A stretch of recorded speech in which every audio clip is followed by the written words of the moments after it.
है रामपुर गांव की, जहां के मर्द महिलाओं को हमेशा नीचा दिखाने की कोशिश में रहते। अरे अभी तक खाना नहीं आया क्या? मुझे एक और शादी करने की जरूरत है। नहीं जी नहीं, ऐसा मत करना, वरना मैं कहाँ जाऊंगी। खाना लेकर मैं अभी आई जी। गांव की पंचायत में भी फैसले हमेशा औरतों के खिलाफ ही रहते। मैं जो फैसला सुनाता हूँ वो भगवान की आज्ञा होती है। इस लड़के ने अपने मन से शादी करके अच्छा नहीं किया। लड़के को घर भेज दो और इसकी शादी इसकी जाति की किसी लड़के से करवा दो, लेकिन ये लड़के इसे तो गांव के बाहर निकाल दो। नहीं नहीं जमींदार साहब, ये क्या बोल रहे हैं? ऐसा नहीं हो सकता। मेरी बेटी मासूम है, इसे अच्छे बुरे की समझ नहीं है। अरे कहाँ जाएगी ये बेचारी? कहाँ जाएगी? इतनी चिंता है तो पूरे परिवार का गांव निकाला कर देते हैं। बेचारे पूरे बसे बसाए परिवार को गांव छोड़ना पड़ता है। चाहे जो हो, अगर बेटियों को कंट्रोल नहीं कर सकते तो गांव में रहने का कोई मतलब नहीं है। यहाँ औरतों को दब कर रहना होगा। कोई भी अपने हिसाब से कुछ नहीं कर सकता, सब ईश्वर की मर्जी से ही होगा। तभी गांव का एक आदमी दौड़ा दौड़ा आता है। सरपंच साहब, जमींदार साहब, वो कालिया है ना, उसकी बेटी पढ़ने के लिए शहर जा रही है। अच्छा, ये कब हो गया? और कालिया की हिम्मत कैसे हो गई ऐसा करने की? लेकर आओ उसे और उसकी बेटी को। बस फिर क्या था, हाजिर हो जाते हैं कालिया और उसकी बेटी सरपंच के सामने। और कालिया, ये क्या सुनने में आ रहा है? बेटी को इंजीनियर बना रहा है तू? और ये बता, गांव में तो स्कूल नहीं है, फिर कहां से इतनी क्लास पास कर गई तेरी बेटी? राधा, जो कि कालिया की बेटी है, उसे लगता है कि सरपंच उसकी तारीफ कर रहे हैं।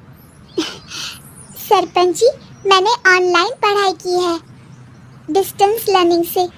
सभी में मैंने अच्छे नंबर पाए हैं, जिसे देखते हुए शहर की इंजीनियरिंग कॉलेज में मुझे स्कॉलरशिप मिली है। वाह जी वाह, क्या होती है ये? पहले तो ये बताओ, फिर आगे की बात करते हैं।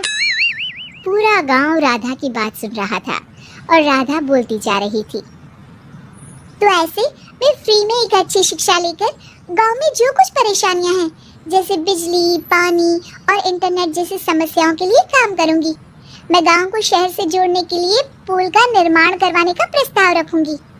मुझे पूरी उम्मीद है कि जल्द ही हमारा गांव भी तरक्की की राह पर चल पड़ेगा। राधा की बात सुनकर सारे गांव वाले ताली बजाने लगते हैं। सरपंच को समझ नहीं आता कि वो क्या करे। चुप रह नादान लड़की, गांव के खिलाफ जाने के लिए तुझे गांव से बेदखल कर दिया जाएगा, वो भी पूरे परिवार के साथ। और हाँ, अगर ठीक से गांव में रहना चाहती है तो ये पढ़ाई लिखाई छोड़ दे। हम तेरे लिए गांव का कोई होनहार लड़का देखेंगे। तभी गांव का एक आदमी बोल पड़ता है। अरे नहीं नहीं सरपंच जी, राधा बिटिया जो बता रही है, अगर वैसा हो जाए तो हम लोगों को पैसा कमाने के लिए बाहर नहीं जाना पड़ेगा। हाँ जी, और ना ही कोसों दूर पानी के लिए भटकना पड़ेगा। हमारे बच्चे भी अच्छी पढ़ाई कर सकेंगे और आगे बढ़ेंगे, ना कि हमारी तरह खेती करते बैठेंगे। क्यों गांव वालों, राधा बिटिया का साथ देना चाहिए ना। सरपंच देखता है कि गांव राधा के साथ है तो वो चुप हो जाता है। वो घर आकर अपने सलाहकार से बात करता है, जो बहुत ही चालाक किस्म का इंसान होता है। अरे सरपंच साहब, आपको बहुत ही होशियारी से काम लेना पड़ेगा। एक बार गांव तरक्की कर गया, यहाँ के बालक पढ़ लिए तो कोई ना पूछेगा आपको। और फिर ये जो बेटा और बेटी है ना आपके, इनको भी आम लोगों की तरह ही जीवन जीना होगा। हाँ, लेकिन करे तो क्या करे? वो ना आप मुझ पर छोड़ दीजिए, बस मैं जैसा बोलूं करते जाइए। अगले रोज सुबह जब गांव वाले सोकर उठते हैं तो राधा के घर के बाहर और साथ ही वो लोग जिन्होंने राधा का सपोर्ट किया था, उनके घर के आगे लाल रंग से कल आऊंगी लिखा होता है। कल आऊंगी, ये क्या होता है? अरे ये तो खून से लिखा है, लगता है कोई भूत प्रेत या चुड़ैल का साया है। चलो सरपंच जी के पास चलते हैं। सभी सरपंच के पास जाकर उसे सारी बात बताते हैं। और ये तो बड़ी मुश्किल की बात है। चलो, मैं एक बाबा को जानता हूँ, उन्हें बुला लेता हूँ। सरपंच बाबा को लेकर गांव के घर के बाहर जाता है। ओहो, तो ये वो चुड़ैल है जो उन लोगों को निशाना बनाते हैं जो गांव को बदलने का सपना देखते हैं। वो गांव को ऐसे ही संपन्न देखना चाहती है। वो नहीं चाहती कि कोई बाहरी यहाँ का कायाकल्प करे। क्या तुम लोगों में से किसी ने गांव को बदलने की सोच रखी है? तभी राधा की माँ रोते रोते आती है। मेरी राधा घर से गायब हो गई है। अरे कोई तो बचाओ, मेरी बच्ची कहाँ गई?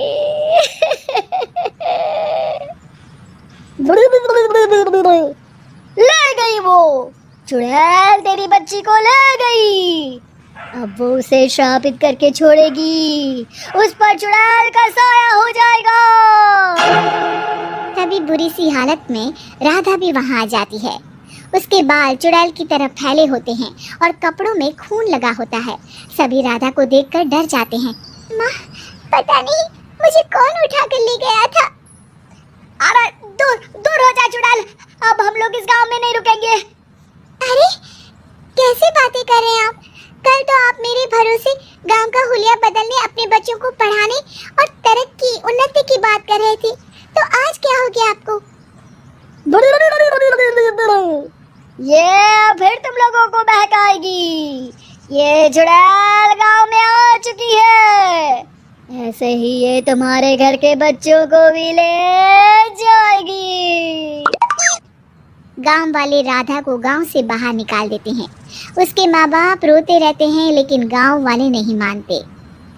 मैं भी अपनी बहन के साथ गांव के बाहर रहूंगा, लेकिन वो पढ़ाई नहीं छोड़ेगी। वहीं सरपंच के घर पर सलाहकार कहता है।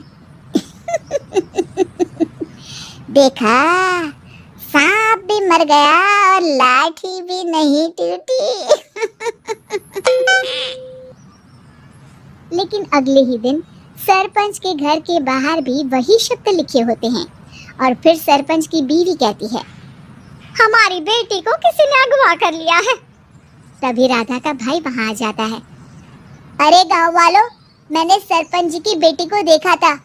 वो चुड़ैल उसे उठाकर ले जा रही थी। अरे क्या मजाक कर रहे हो? नहीं नहीं सरपंच जी, आप नहीं जानते। वो चुड़ैल अब आपकी बेटी में आ जाएगी, जैसे राधा के अंदर आ गई थी। तभी सरपंच की बेटी वैसी ही हालत में वहां आती है जैसे राधा आई थी। पापा, पता नहीं कैसे मैं गायब हो गई थी। चुड़ैल, इसके अंदर भी चुड़ैल का साया है, मारो इसे। अरे नहीं नहीं, इसे भी राधा के पास गांव के बाहर ही भेज दो। अरे चुप रहो, मेरी बेटी कहीं नहीं जाएगी और चुड़ैल वुड़ैल कुछ नहीं होता है। अरे कैसे बात कर रहे हो सरपंच जी? आप तो बोल रहे थे कि आपका फैसला भगवान का ज्ञान होता है, तो अपने पर बात आई तो अब आप ऐसे बोल रहे हैं। अरे ना ना ना, आपको अपनी बेटी को त्यागना ही होगा। अरे बुलाओ बाबा को। राधा का भाई बाबा को ले आता है, जिसे अब गांव वालों के डर के कारण सच बोलना पड़ता है।